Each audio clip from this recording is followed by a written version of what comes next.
अस्सलाम वालेकुम। अच्छा, आज हमारा टॉपिक है तलब की लचक यानी कि कीमत लचक। ठीक है, तलब की लचक को ही हम कहते हैं कीमत लचक। तो अब हमने देखना है कि तलब की लचक से क्या मुराद है। तलब की लचक है कि किसी चीज़ में लचक, वैसे हम कहते हैं किसी भी चीज़ में ना कितनी लचक है कि वो कितना जो है वो मूव कर सकती है, उसमें हम कितनी चेंजिंग ला सकते हैं। तो अब तलब की लचक है कि तलब में कितनी तब्दीली आ सकती है, कि तलब जो है वो हमारी ज़्यादा हो सकती है या कम हो सकती है, किस एंगल से, किस हिसाब से वो कम होगी, ये हम देखेंगे। तो अब इधर जो तलब की लचक है वो ये है कि किसी भी चीज़ की कीमत में तब्दीली की वजह से तलब में कितनी लचक आती है। ठीक है, कीमत में तब्दीली की वजह से तलब में कितनी लचक आती है, और इस रद्द अमलियत को, रद्द अमलियत यानी कि उसके असर को भी, कीमत में तब्दीली की वजह से तलब में कितना रद्द अमलियत आया, उस पर कितना असर हुआ है, तो इसको हम कहते हैं तलब की लचक। तलब की लचक दोबारा से रिपीट करी हूँ कि तलब की लचक ये थी कि किसी भी चीज़ की कीमत में तब्दीली की वजह से मिकदार तलब में जो रद्द अमलियत पाया जाता है उसे हम कहते हैं तलब की लचक। और अगर वैसे हम सिंपल वर्ड्स में इसकी डेफिनेशन देखें तो वो ये थी कि किसी शय की मिकदार तलब में निस्बती तब्दीली और इसकी कीमत में निस्बती तब्दीली की बाहिमी निस्बत को हम कहते हैं तलब की लचक।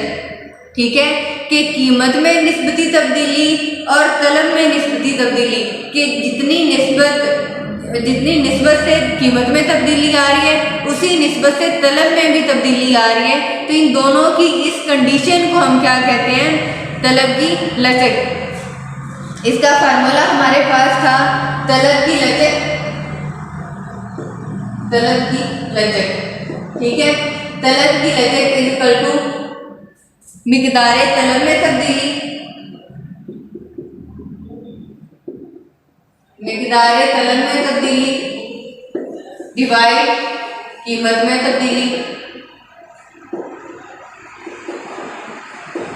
फार्मूला हमारे पास था कि तलब में तब्दीली और कीमत में तब्दीली, कि जितनी तलब में तब्दीली आ रही है उतनी ही कीमत में तब्दीली आ रही है, या दूसरे सेंस में कि कीमत में जो तब्दीली की निस्बत है उसी निस्बत से तलब भी तब्दील हो रही है। तो इन दोनों की इस कंडीशन को हम कहते हैं तलब की लचक। इसको अगर इंग्लिश में हम देखें तो ये है तलब की लचक। लचक को हम कहते हैं इलास्टिसिटी, तो तलब की लचक है ईडी। ठीक है, ED is equal to delta, delta हम कहते हैं चेंजिंग को। ठीक है, डेल्टा हम कहते हैं चेंजिंग यानी कि तब्दीली को, डेल्टा क्यू, क्यू मतलब कि क्वांटिटी यानी कि तलब, divide delta P multiply P over Q. Delta Q, delta P, delta Q था तलब में तब्दीली, कि तलब में कितनी तब्दीली आई है, कि पहले 10 थी फिर 15 हुई, तो जो फर्क था ना उनका, यानी कि 10 से 15 के दरमियान जो फर्क था वो था डेल्टा क्यू यानी कि तलब में तब्दीली। उसके बाद कीमत, तो कीमत में तब्दीली डेल्टा क्यू है कि पहले कीमत अगर 10 थी तो जब कीमत 15 हो गई तो दोनों का फर्क जो था ना 5, वो अब डेल्टा क्यू है। और इधर P और Q, P मतलब के पहली कीमत, Q मतलब के पहली तलब, तो वो हम दोनों यहाँ पे लिख देंगे तो ये फार्मूला हमारा कंप्लीट हो जाएगा। तो अब ये है कि अब तलब की लचक हम इसकी 3-4 टाइप्स हैं। सबसे पहले है ज़्यादा लचकदार, फिर है कम लचकदार, और उसके बाद है तलब की लचक लामहदूद, और नेक्स्ट है हमारे पास तलब की सिफर लचक। अब ये 4 पॉइंट्स है हमारे पास इसकी तलब की लचक के। तो सबसे पहले है ज़्यादा लचकदार, कि कौन सी अशिया की, कौन सी चीज़ों की जो लचक है वो ज़्यादा होती है।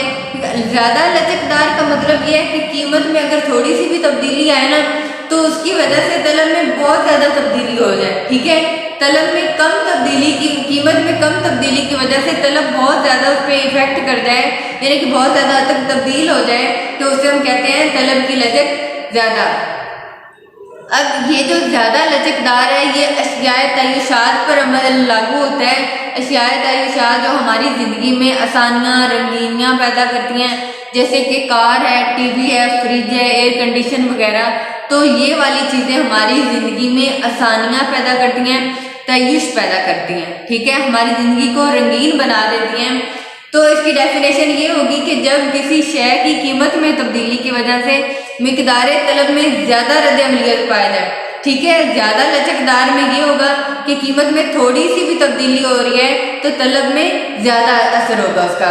तो जब किसी शय की कीमत में कम तब्दीली हो और तलब में ज़्यादा तब्दीली हो तो इस असर को हम कहते हैं ज़्यादा लचकदार। इसका गोशवारा हमारे पास कुछ यूँ था,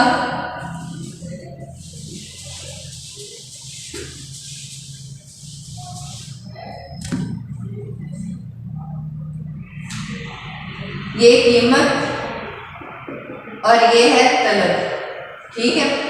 कीमत वो कह रहे हैं कि अब इसमें कम तब्दीली हो रही है और तलब में इसकी निस्बत ज़्यादा तब्दीली हो रही है। तो कीमत थी 14,000, ठीक है, 14,000 थी। तो जब 14,000 थी किसी चीज़ की कीमत तो लोग उसके 20 यूनिट खरीद रहे थे, ठीक है। जब उसकी कीमत मजीद गिर के हुई 12,000, ठीक है, यानी कि 12,000 जब हुई तो लोगों ने इसको डबल कर दिया कि लोग जो पहले 20 खरीद रहे थे उन्होंने देखा कि कीमत गिर गई है तो उन्होंने बहुत ज़्यादा तक उसे खरीदना शुरू कर दिया। तो उन्होंने कितना इसे डबल किया, मतलब पहले 20 थी तो उन्होंने इसमें दुगना इजाफा कर दिया। इसमें वो मतलब जितना इजाफा हो उसकी निस्बत यहाँ पे डबल इजाफा होगा, ठीक है। तो यहाँ पे है 14। उसके बाद इसमें उन्होंने फिर कमी की तो 10,000 यानी कि 10,000, 2,000 की फिर कमी हुई है तो इन्होंने तलब को मजीद दुगना कर दिया, मजीद बढ़ा दिया, तो ये हो गई 80। अब पहले 14,000 थी तो तलब चीज़ों की हम कर रहे थे 20, ठीक है, 20 यूनिट्स खरीद रहे थे। जब उन्होंने कीमत मजीद कम कर दी, जब कीमत 12,000 हुई तो हमने ज़्यादा चीज़ें खरीदनी शुरू कर दी। उसके बाद जब मजीद कीमत गिरी तो बहुत सारे लोग ऐसे थे जिनके पास कुछ पैसे जो है वो नहीं थे, लेकिन जब उन्होंने देखा कि कीमत तो काफ़ी ज़्यादा गिर गई है तो फिर उन्होंने ज़्यादा चीज़ें खरीदना शुरू कर दी। तो उन्होंने ये 80 यूनिट्स खरीदना स्टार्ट कर दिए। अब इसका अगर गोशवारा देखा जाए तो वो सिंपल यही होगा,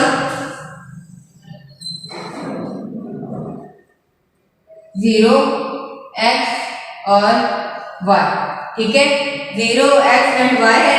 तो यहाँ पे हम लेंगे तलब, यहाँ पे हम लेंगे कीमत, ठीक है।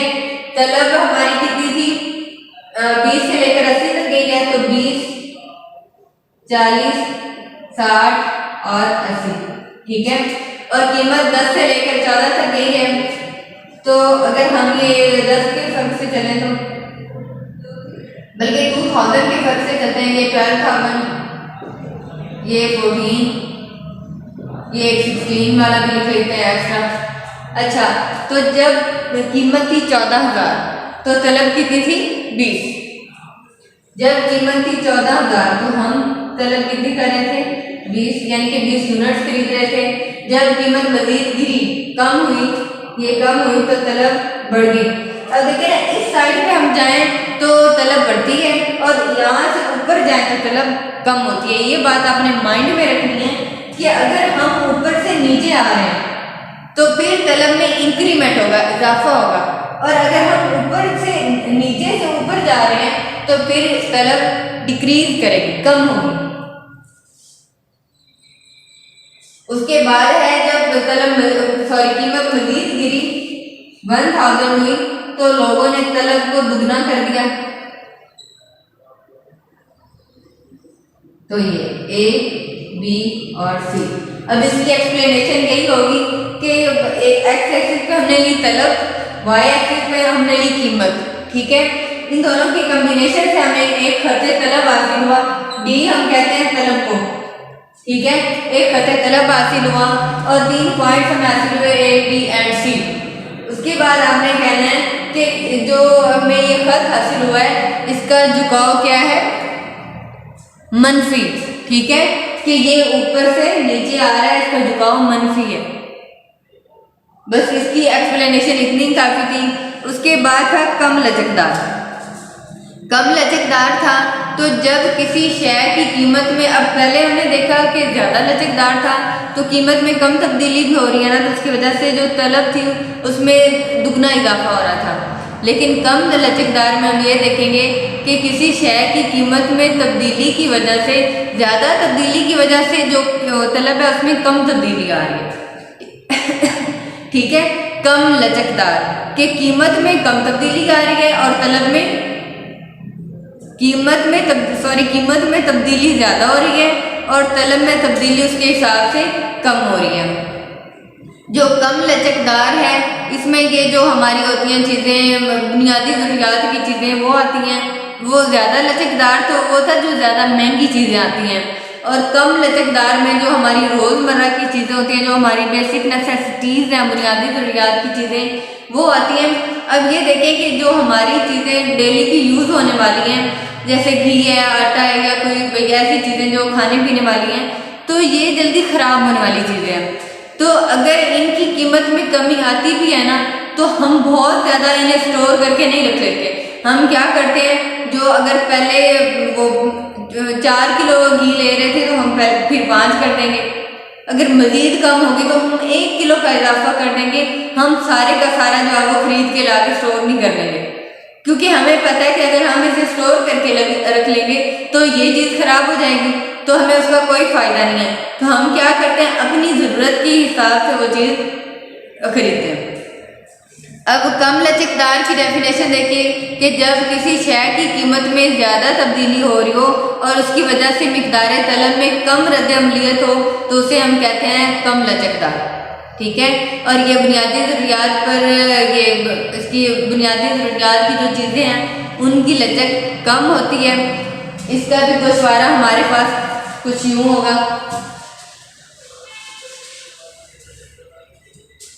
इसका गोशवारा ये था कि घी की अगर आप एग्जाम्पल लें तो घी की कीमत पहले 100 थी।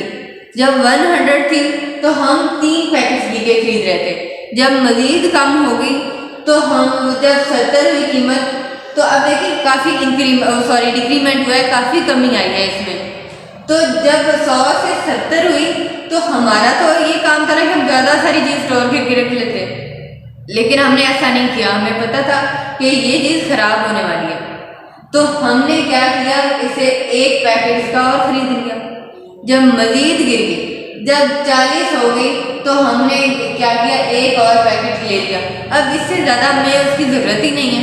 अब घी के पैकेट ही हमारे 3 या 4 यूज़ होते हैं, ये फिर भी हमने 1 एक्स्ट्रा जो आप खरीद के रख लिया, तो इतनी ही, मतलब हम कम लिमिट अपनी ज़रूरत के हिसाब से उसमें चेंज करते हैं। तो इसका गोशवारा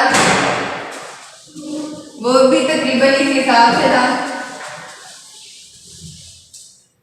गोशवारा इसका ये था कि आपने सेम वही किया, पहले एक्स एक्सिस पे हमने ली तलब, ये 0.0 का, वाई एक्सिस पे हमने ली कीमत,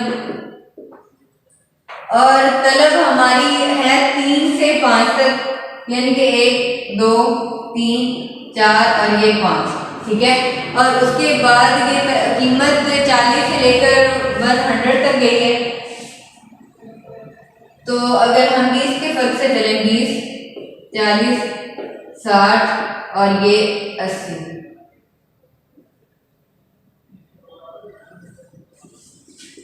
और ये 100।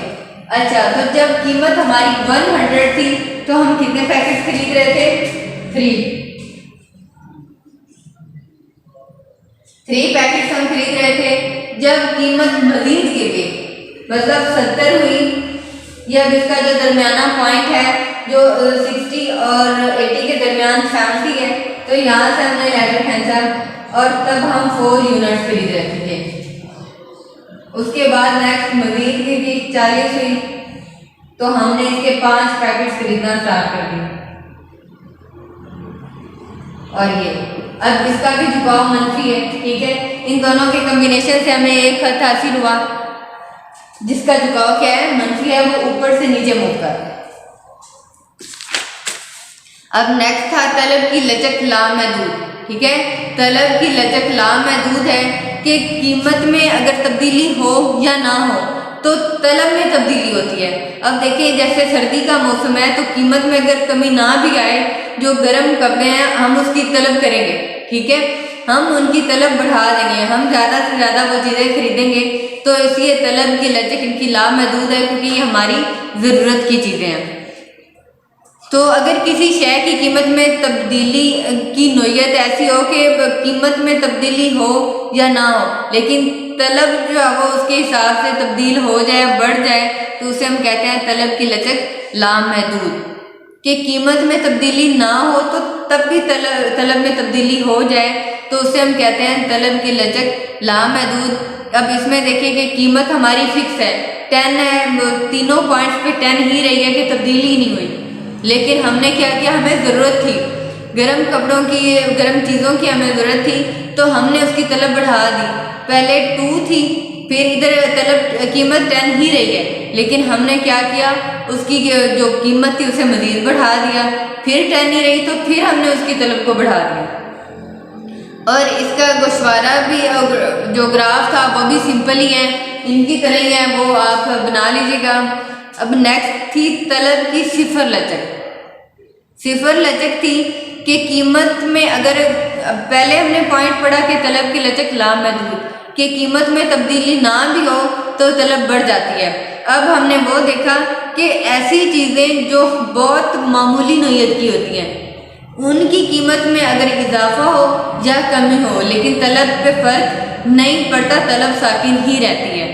तो अब देखें जैसे नमक है या कोई ऐसी चीज़ें हैं जो बहुत वो मामूली नोयत की हैं, तो इनकी कीमत में अगर इजाफा हो भी जाए तो हम इतना ज़्यादा इन्हें स्टोर करके नहीं रखते, क्योंकि हमें पता है कि ये चीज़ वैसे ही बहुत मुनासिब है, और अगर इसमें कुछ तब्दीली हो भी जाए तो हम बहुत ज़्यादा तक इसे स्टोर करके नहीं रखेंगे, हम उतना ही इसे खरीदेंगे जितना हम पहले इसे यूज़ कर रहे हैं। तो कीमत पहले 5 थी, फिर 10 हुई और फिर 15, लेकिन तलब में हमने कोई तब्दीली नहीं की। हम जितनी पहले उसकी तलब कर रहे थे उतनी ही बाद में भी कर रहे हैं, तो इसलिए हम पे कोई इफेक्ट नहीं पड़ा कि वो उसकी कीमत बढ़े या कम हो, हम उतनी ही चीज़ खरीदेंगे जितनी हम पहले खरीद रहे थे। इसका भी गोशवारा देख लीजिए।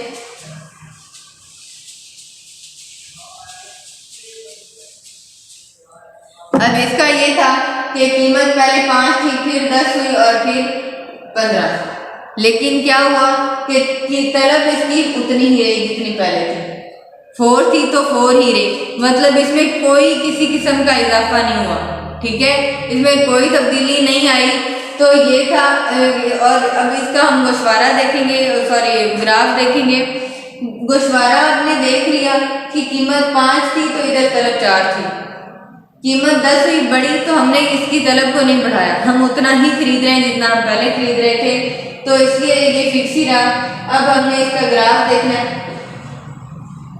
अब इस साइड पे हमने ली तलब और इधर हमने ली कीमत, ठीक है, इधर हमने ली कीमत, यहाँ ये एक्स एक्सिस था, ये वाई एक्सिस है। तलब हमारी 4 तक रही, ये 2 और ये 4, और कीमत 15 तक 5, 10 और 15। तो जब कीमत थी 5 तो हम कितनी तलब कर रहे थे, ये 4। जब फिर 10 हुई तो फिर भी हम 4 कर रहे थे, जब फिर 15 हुई तो तब भी हम 4 ही खरीद रहे थे पॉइंट, ये ए, ये बी और ये सी, ठीक है। मतलब इसमें कोई हमने इजाफा नहीं किया तलब में, जितनी पहले हम तलब कर रहे थे चीज़ों की उतनी ही हम बाद में भी कर रहे हैं, कोई किसी किस्म का भी हमने इजाफा नहीं किया। तो ये साकिन है, मतलब इसमें कोई तब्दीली नहीं आ रही, जितना पहले था उतना ही वो सिस्टम हम बाद में भी कर रहे थे। तो इसका जुगाव क्या है कि ये ये क्या है, तलब वाले जो एक्सिस है, एक्स एक्सिस पे बिल्कुल साकिन है। तो ये हमारा टॉपिक कंप्लीट हुआ। अगर आपको समझ ना आए तो आप दोबारा मुझसे पूछ सकते हैं, ठीक है। अल्लाह हाफ़िज़।